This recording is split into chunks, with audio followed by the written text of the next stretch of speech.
Ma, hindi yung pabigla-bigla kang nagpapreno. Smooth lang oh. Hindi yung para kang para kang nagpapanik eh. Paano naman kasi dad? Bigla nagpreno yung nasa harap. Oh. Kaya nagpanik ako, nagulat ako. Kaya bigla ko na rin inanuhan yung preno. Ay nako, mag-focus ka kasi, mag-concentrate ka kasi. Kasi delikado ang pinaggagawa mo eh. Paano kung may bata sa likod? Dito milapon yan sa harap. Basag yung salamin. Parang hindi mo kasi ginagamit yung kokote mo. Ang pagmamaneho, ginagamitan ng kokote. Hindi yung drive ka lang ng drive. Ano ka ba? Kanina ka pa, nangaano ka eh. Paano ako makapag-concentrate kung nangaano ka dyan? Diyos ko. Ay naku, na-stress ako sa'yo eh. Paano ako makapag-concentrate pag palagi ka nag-aano? Ay, naka-stress. Mamaya masupalpal ko tong manobela dyan sa bunganga mo eh.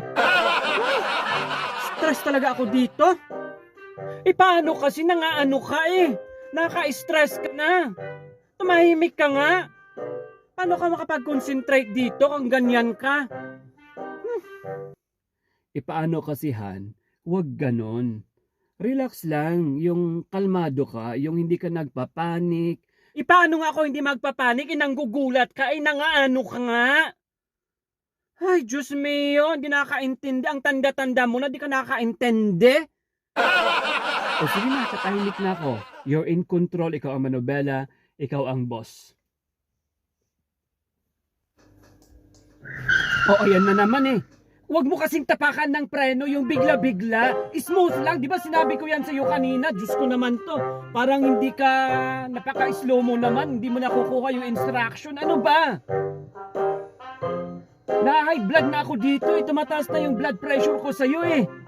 Pag ganitong traffic kasi, slow lang. Ba't ka magra-rush, di ba? Alam mo ng traffic eh. Siyempre pag nakita mong naka-red yan o naka-orange yan, siyempre hinay-hinay lang pagda-drive. Hindi yung ang bilis-bilis mo tapos bigla kang magpapreno. Di ba kanina ko ba sinasabi huwag kang magpanik, huwag kang magpanik? O ano, sisigawan mo pa ako?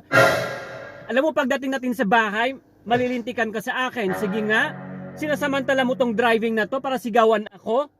Bahala ka sa buhay mo. Huwag ka nang sumigaw, mahal. Nagulat lang talaga ako. Siyempre, alam mo naman, magulatin ako, di ba? So, sorry na. Pasensyahan mo na. Hindi na ako magagalit, promise. Talaga, pagdating natin sa bahay, tignan natin ang tapang mo. Sige ka. Mahal naman eh.